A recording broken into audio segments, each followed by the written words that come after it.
Hey guys, welcome back. Behavior Strategies for Class.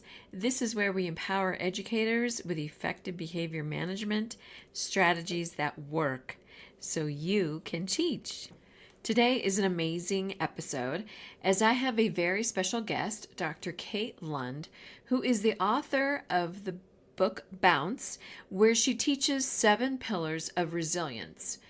Now, she shares the importance of building resilience in your students and how you can create a supportive environment that encourages students to take risks, learn and grow from their mistakes, and encourage their peers to do the same. Are you ready to start building resilience in your students today? Welcome to Behavior Strategies for Class. I am Diane Bachman, your behavior paraprofessional with over 15 years of experience working in special education. And I'm so glad you're here because I'll be teaching you about social emotional learning, behavior strategies, trauma-informed care, and more. So if you are tired of being frustrated and not knowing what to do with your students who have challenging and disruptive behavior, you're in the right place. Now, if you're ready to become more equipped to help your students learn and grow, let's listen in to today's episode. Before we get started, don't forget to hit that subscribe button and share this episode and share this podcast with other educators that you know so that we can continue to learn and grow together. And also check the show notes for the link to get your free emotional regulation cheat sheet. I know it will be super helpful for you and your students. Welcome back, guys, to Behavior Strategies for Class.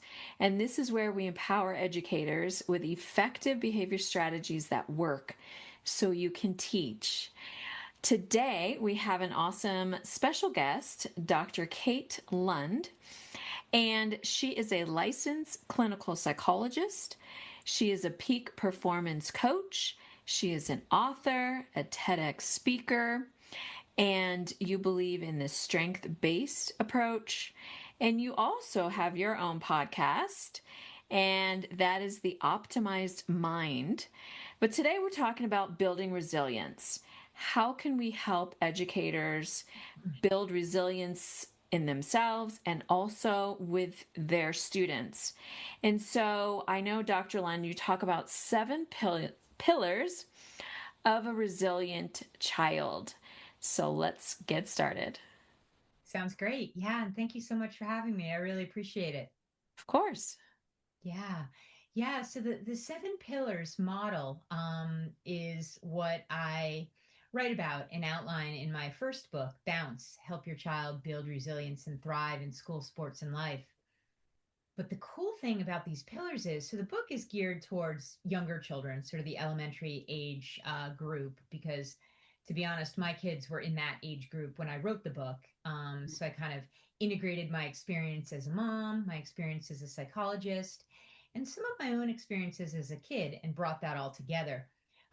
So kind of writing through those three lenses. But Right. um, the pillars that I outline in the book, the cool thing is they apply to all of us across the Right. lifespan. And that I like to say because I don't want folks to just think, oh, these pillars only apply to kids, and then we can't, because they really are universal for all of us across the lifespan. Agreed. Agreed. And one of your pillars talks about managing emotions, tolerating frustration. And I think that is a huge issue, if I could say, for students. They just somehow do not have the skills to manage their emotions when they get frustrated, when they get mad, even when they get sad. So, what are some ways, excuse me, that we can help build resilience in helping them manage their emotions? Right. Yeah, that's such a good question because it's true. Managing emotion, tolerating frustration is my first pillar in the book. And it's such a vital pillar, right? Because what Yes. we want to help kids do, what we want to help all of us do, is to create like a level foundation in terms of our stress response, kind of just our emotional state. We want it to be kind of level. We don't want to be starting up here Right. when a challenge or a stressor hits because we're going to escalate, most likely to the point of shutdown or outburst or what have you. And Right. those things are so detrimental in the classroom, right? And so, to help kids build strategies from the inside out, which are going to help them to modulate that stress response, to create that level foundation, is really what we want to do. And so, everybody that I work with, I really work with them on this very thing. And what we Uh-huh. do is, I love this technique called the relaxation response that was developed by a physician in Boston back in the 1970s. Before mindfulness, meditation, these kinds of things were a thing, but he Mm-hmm. developed it to work with certain medical populations. And the technique was so incredibly successful and powerful that it's really kind of moved to become much more broad, covers so many different issues, and has become the cornerstone of the mind body medicine program at Mass General Hospital. And so Mm. this is my favorite technique because it's so simple. And I encourage everybody to practice it, but so useful for kids in the classroom. And what we teach them to do is to think of a word or a phrase or a scene, a color, something Mhm. that feels soothing to them, and that sort of brings that feeling, even if it's very, very quick, feeling of Mhm. calm into their mind, and helping them with practice over time learn to focus on that word, that phrase, that color, whatever it is, as they breathe. You don't have to Mm. breathe any differently, maybe a little bit more slowly, but the key with this is because it's really simple, right? But the key is to practice it consistently. Right. So I always give the assignment to practice for 5 minutes in the morning when we're starting out and 5 minutes in the evening. So sort of bookending the day to sort of start to integrate what it feels like to be in that level space, what it feels like to be in that place of calm, such that that can over time with consistent practice become the new baseline for students as well as teachers. This is a Yeah. very effective technique for teachers as well, who are contending with perhaps challenging behaviors or stressful moments, because Mm. those are going to happen as well. So this is a vital technique that very well researched, lots of research backing it up. That's been very, very effective, and I've seen the effectiveness of it with my own clients, with my own patients, and also in my own life. Very powerful technique, and it's really my go-to on the managing emotions and tolerating frustration side. That's awesome. And that's super easy, right? Like you said, it's not taking up hours on end. You don't have to go find some resource or, set up the class a certain way. It's something that they can do as a whole with their class, like you said, even at the beginning of class and then at the end of the day. I know a lot of teachers have like morning meetings, and so that would be a great time to integrate that. And then sometimes at the end of the day, they kind of connect and talk about their day. So that is a great strategy to use, super easy. And like you said, evidence based, and there it works, right? So Yes, that is so precisely. awesome. So what Precisely. is, sorry, And go ahead. I just want to throw in one more thing that you made a really good point because they could practice as a group in Yeah. morning meeting. They can, and that really brings a sense, a state of calm as they're taking that next step into the next phase of the day. So, setting the tone for the day. I know teachers greet their students in the morning, they do their daily routine. So, I think, like you said, being able to integrate the whole class, not just specific students who struggle with their behavior, but we know it's going to be beneficial for everybody. So, that is a great strategy to integrate into any classroom. Absolutely. Yeah, I couldn't agree more. And, because we're all going to hit those moments of stress, right? And none of us want to start the day in a Yeah. heightened space. Right. So if we can kind of bring that down, and then with consistent practice, this will become more of the baseline. It will become more of the norm, um, from where the entire class is starting, the teachers are starting. So then it'll be easier to move through and beyond the challenges that are going to inevitably come up. Yeah, that's great because, I think sometimes we forget, that the teachers need this just as much as the students do. Right. So that's great. So Yeah. your second pillar, you talk about friendship, those Yes. social pressures, and we talk a lot about social skills. And I feel like we are still seeing the after effect of the pandemic, and a lot of students like really struggle with these social skills. Yeah, yeah, that's such an important point. And really sort of, yeah, the second pillar, navigating friendship and social pressure, such an important area. And the thing that really kind of was the impetus for me to put that in there, I was sort of watching one of our boys back in second grade. They were in second grade when I wrote the book, so that's why it's Mm. geared towards this age group. But Yeah.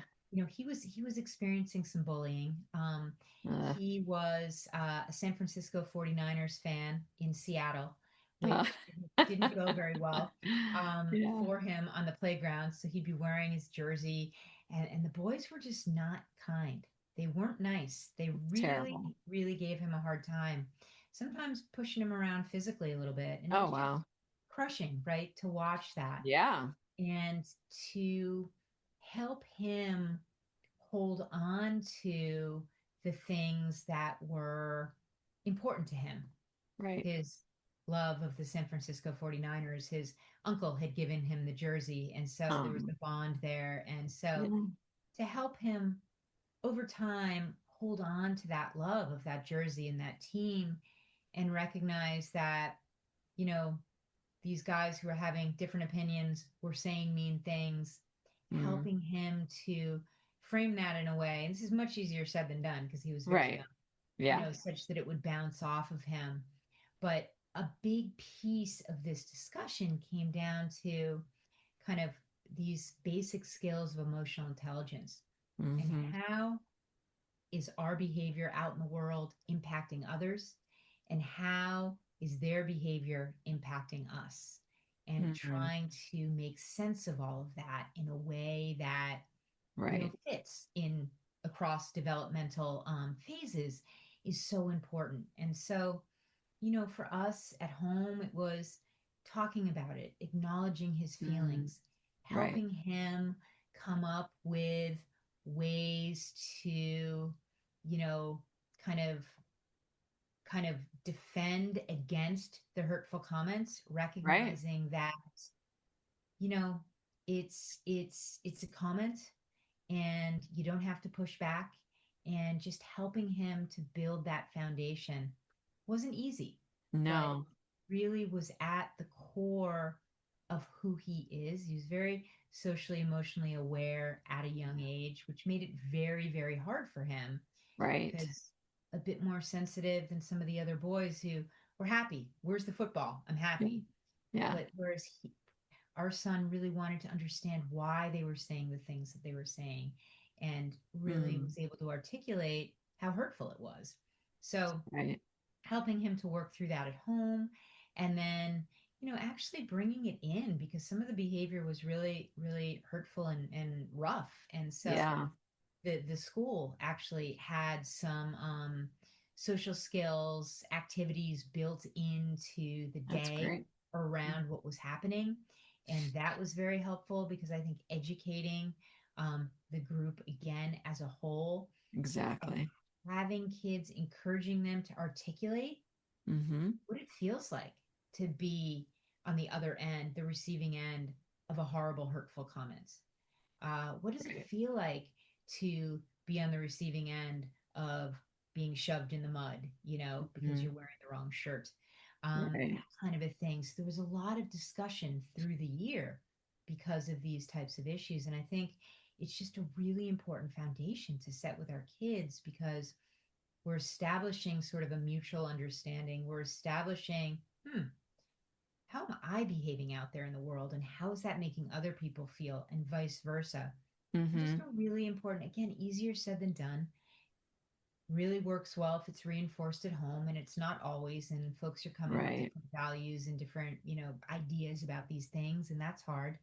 But, if we can begin to build the foundation with our own kids and hopefully in the classroom as well, because teachers can play a huge role in this, Right. really helping kids to understand how their behavior is impacting others and vice versa. And that's really, really at the core of it. Yes. And, I think that really ties into that social emotional learning Mhm. and teaching that empathy. Yeah. And like you said, navigating, giving them a voice. Like Mhm. it's okay to say, like, that's hurtful. I don't appreciate that. And, being able to stand firm, in who they are and what they like and what they believe in. And so those are super important. And so that's why I think it's great that a lot of schools now are integrating more of that social emotional learning so we get those social skills and that, empathy, like I said, and how can we have that discussion, right? It's okay Exactly. obviously to disagree, Right. but it's not okay to be hurtful. you know Exactly. that goes again with our emotions. Like, yeah, you can feel those ways, but it's not okay to hurt people or to destroy things. So teaching, and I think it's just being consistent as always, right? Like you were consistent at home. And then that's great that the school was able to engage in this as well. And because I'm sure, unfortunately, your son was probably not the only one going through that. So that's great that the school really came alongside and did some changes because every school can obviously improve in this area. Absolutely. Yes. And, integrating the technique, the relaxation response to modulate sort of stress response and just create that sense of calm is another place to integrate, right? As we're building social emotional skills, we want to do that in sort of a calm space. So that kind of there's a connection there, right? And Mm-hmm. to help kids who maybe are bullying to find that sense of peace and calm within themselves will Mm, really help on um, the bullying front. right. Because, really, in my experience, and I've worked in special education for almost 2 decades now, that when students are hurtful to others, they're the ones who are truly hurting. Right. And they don't know what to do with all of that, right? It's Mhm. easier, of course, to lash out at whoever is around, Mhm. um, and express that hurt that way. So being able to use the technique that you're talking about for, again, the whole class, not just specific students, benefits those who are hurting and maybe not verbalizing it, and they're getting this technique without really even realizing, I feel, that they're doing something positive that's really going to help them. Right, precisely. Absolutely. That makes all the sense in the world, and it is true, right? Because it is the kids who are doing lots of the pushing around Hmm. aren't necessarily, we found, feeling that great about themselves from the inside out. So it's Right. also then helping those kids to understand their strengths and what they're bringing to the table in sort of a proactive, productive way, which is going to also cut back on the bullying piece. Yes, I agree. Those are great. And then your next pillar, you talk about focus and attention. How is that building resilience? Yeah, so that is really related to this idea of helping kids to set goals and then focus and attend in a way that they're going to move move towards those goals in a way that makes sense to them. And obviously, there's a developmental component here.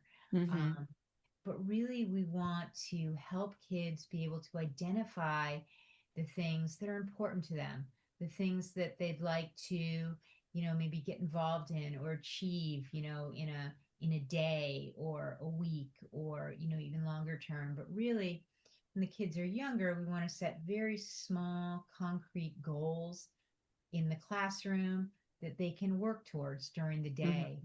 Mm-hmm. Um, and again, helping them kind of create that um, calm baseline will help with that focus, that attention, that ability to Right. move towards the goal.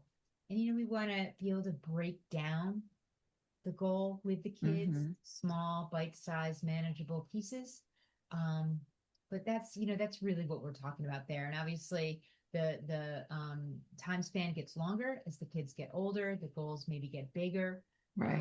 You can start really early on with this, and a really good skill to have to be able to move Yeah. towards the goal, achieve that goal, and that then helps us to really build that resilient mindset.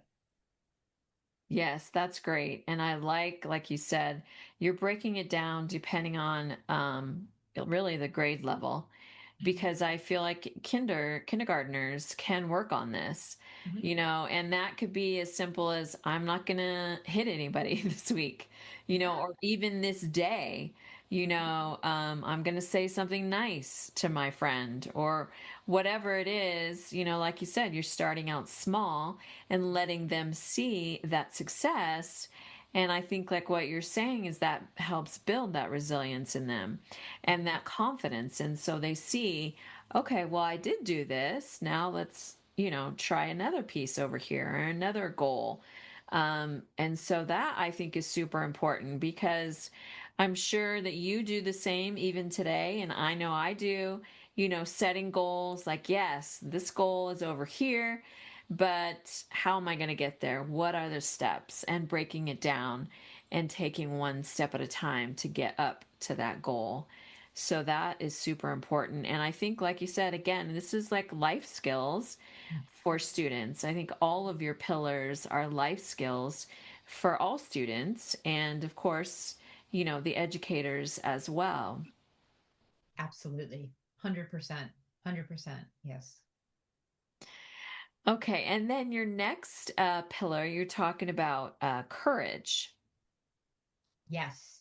And so this is a really important one, right? It's that ability to take that step forward when something feels scary or out of reach, or, Mm. that moment where a student might say, oh, yeah, but I can't do that.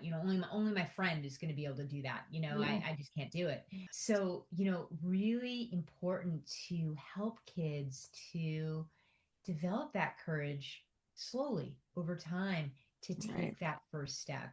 And one example I write about in my book Bounce is the picture of a young girl standing at the edge of one of those suspension bridges on a field trip. Oh, yeah. The rest of the third grade class has gone across the bridge, but she's standing on the other side with the teacher petrified, can't Uh-huh. possibly think about walking across that bridge.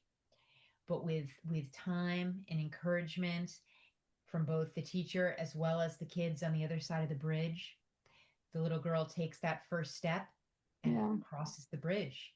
And Right. so a huge success in that moment. And so helping kids to take that step to recognize or feel the joy, the satisfaction that they feel when they've done something that they thought they couldn't do, is a Right. really important experience to have and can be built on over time. And the other important thing here is also, part of this is, depending on what they're afraid to do or what they're having trouble doing, Mm-hmm. we're not always going to succeed the first time out of the gate, Mm. so it's Right. okay to not succeed on the first try, and to Mm-hmm. be okay with that, to be okay to try again from a different angle. That's also very much a part of what it means to be courageous, to have courage. Mm. So the courage to not succeed, the courage to try again, the courage to try something that we feel like we can't do. But Yeah. guess what? We're going to try it. And oh my goodness, we did it. Yeah. And that feels so good. And to integrate that feeling, help kids to integrate that feeling is really, really important. Yes, agree. And it makes me think of I'm working with a kindergartner right now, and he's just constant. I can't read. We'll do some work, and I'm like, okay, I can't read. It's Mm, like, okay, well, let's just start with this first word. And sure enough, he can make it through and read the sentence, yeah. and again, like you said, those are baby steps and Hmm. building that courage. Well, it was hard. We hear that all the time with our students. It's Yes. too hard. It's too hard. And I can't do it. I can't do it. So definitely courage encourages them, like you said, to do those baby steps. And I love, like you said also, was that it's okay that you don't get it the first time, Right. or it's okay you read it wrong. Like, it's okay. Like, you're learning, building that resilience, building that courage. So that is super important, just like you said, that they need to see when they are successful, celebrate that, but also know like they're still learning even if they do make mistakes. Right. And that mistakes are okay and they're a part of it, Yeah. right? And one thing that we can do, particularly as parents, is, share some of the struggles or some of the mistakes that we've made or some of the Right. times when it's been challenging for us. Really, really important for us as parents to do that. Not sure the teachers want to do that, but maybe in a certain way, like, oh, well, Yeah. it took me a while to learn to read too, or something along those lines, but really important for us at home to be doing that as parents because it really creates a space and awareness that it's okay to not succeed the first time out of the gate. Yes. And I've actually seen more teachers share a little bit. Like you said, they're not going into like their whole life story, but to say, you know what, I struggled to learn how to read too. Right. But I would practice every night or whatever it is, that they did, and just gives also, again, building that safe place at school. They're building trust and connection, which I think are super important as well as you continue to grow resilience in your students. And so being able to share, like, math was not my favorite thing, is still not my favorite thing. But obviously, I did what I had to do and I learned what I needed to make it through. And so I think it just encourages people to, not to give up, Hmm. Yes, not exactly. to stop. What are your thoughts on that? Yeah, I think that's spot on, right? It really encourages this process of continuing on even when things are hard Yeah. and helps kids to all of us really to see Yeah. the possibility that exists on the other Mm, side of the challenge. So really internalizing those small successes along the way, those moments where we did something that we didn't think we were going to be able to do, right? right. And to really internalize that really helps that momentum moving forward. Absolutely, so important. Yes, totally agreed. And then your next pillar, you talk about motivation. How can we motivate our students? Right. And so motivation, right. So we've got intrinsic motivation and we've got extrinsic motivation. Right. And really our ultimate goal is for most of our motivation to be intrinsically driven.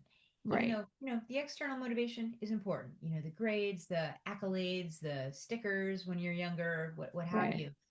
But ultimately, we want to help students, we want to help all of us really connect with our passions. Why are we doing something, Right.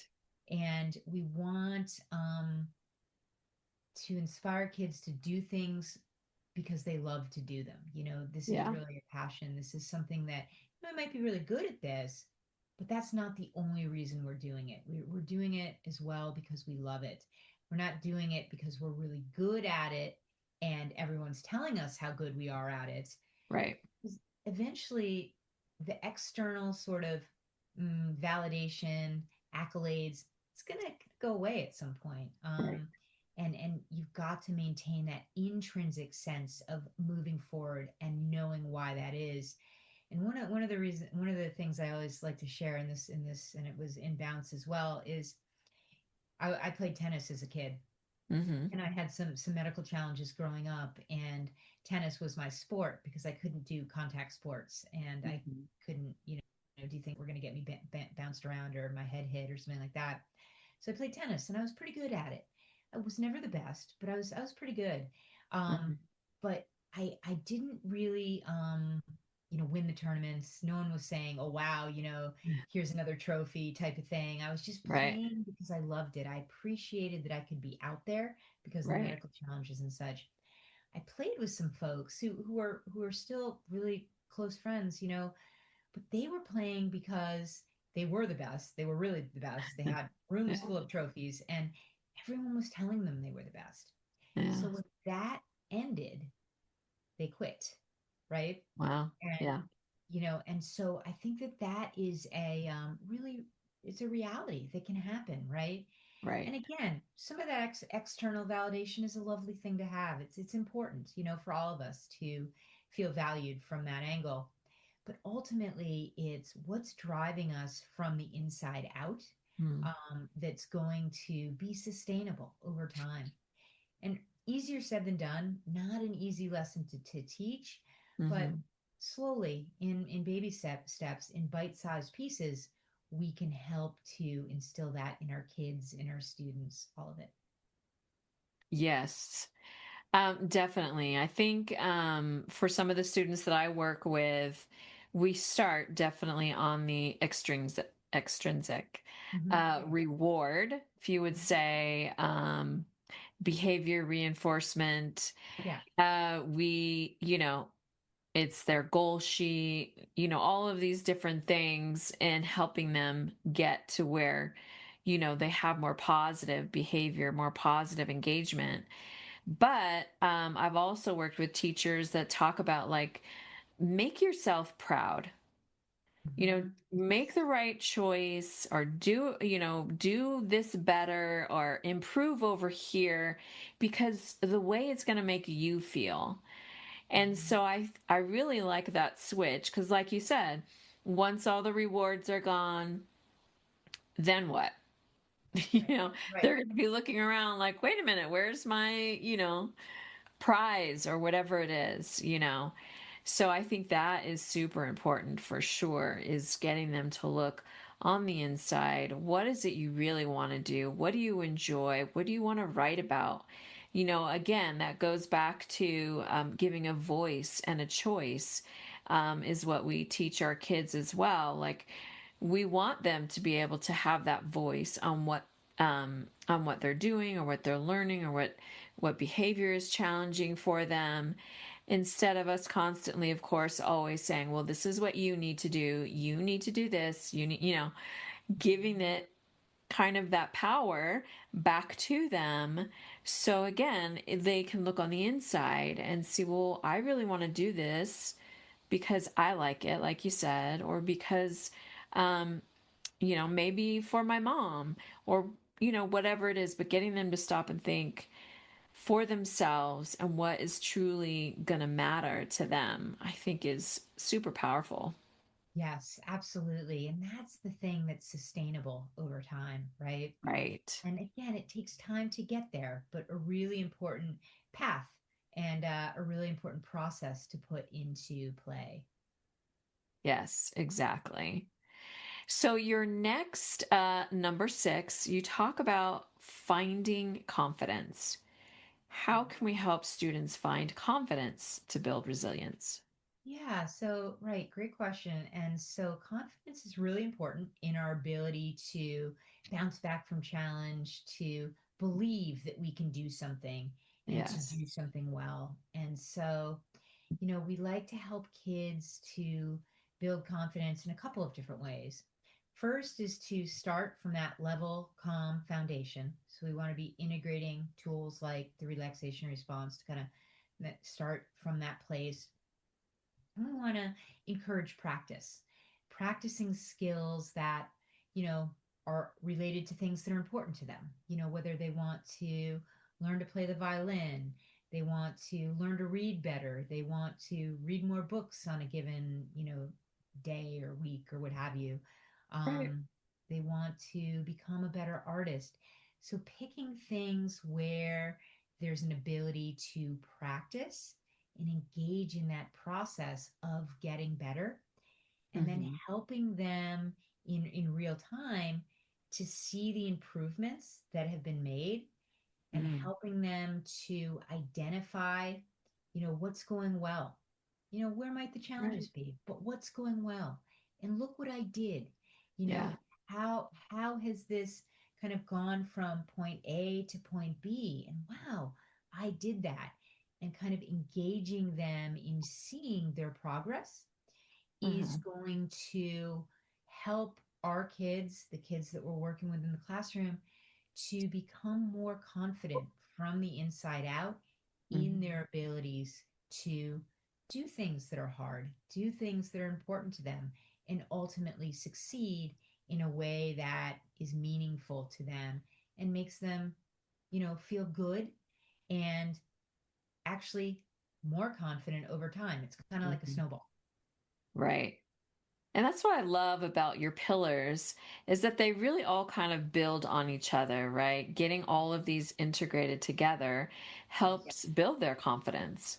When they exactly. see they're reaching their goals, when they see they're learning how to read, when they see they're learning their multiplications, when they see all these wins, but then, again, like we said, learning from past mistakes and, how can we do that better? I mean, this is like what we do with some of our students when they're struggling with their behavior.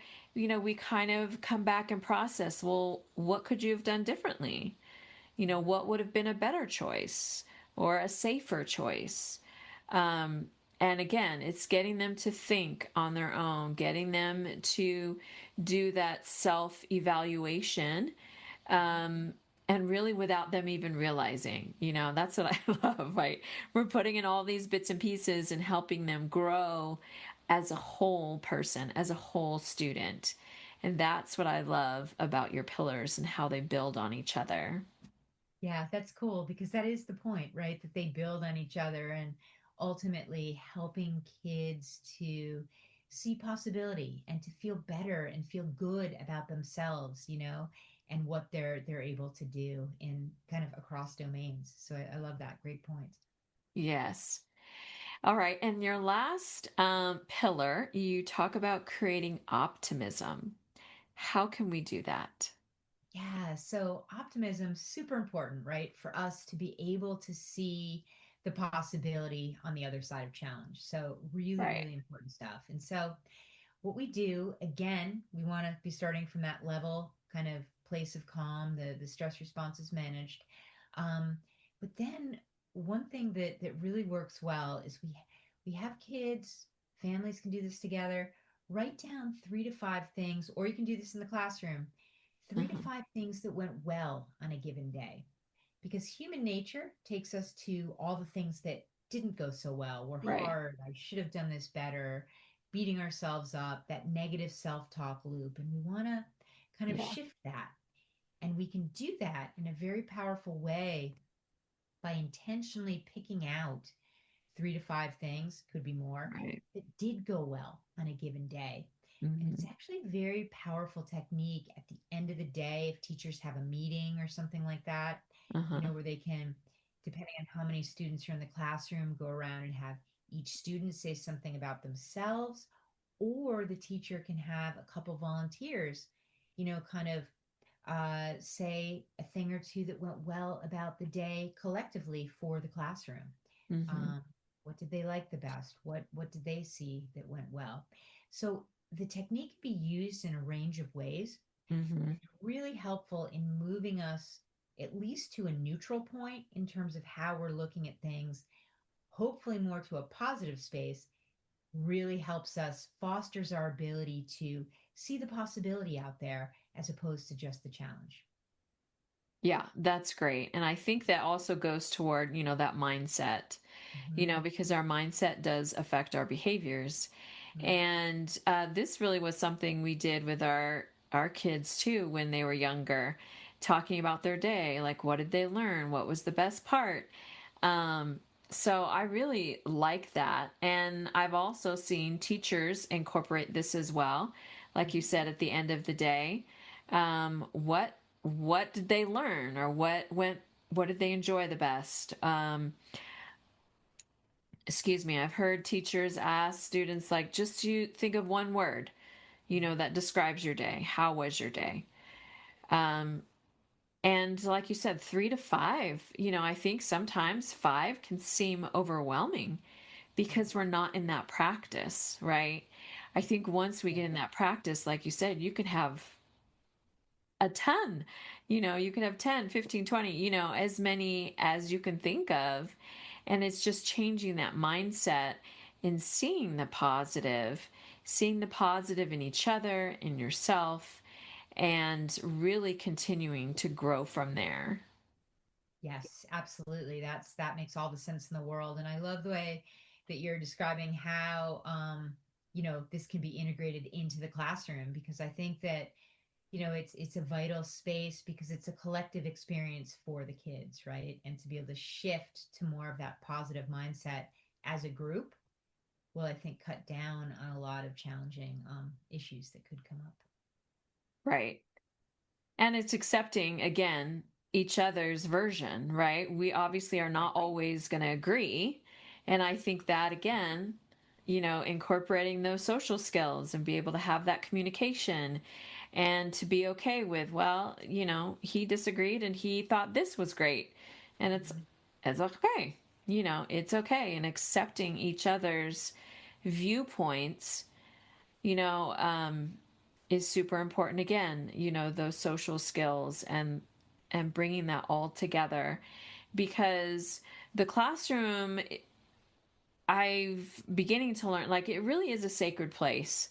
This is Mhm. your students' like second home, right? During the school year, they're, with you so much of the day. And so to be able to create that environment where they're safe enough to share, and again, starting with baby steps, maybe it's just one thing, positive they can think of.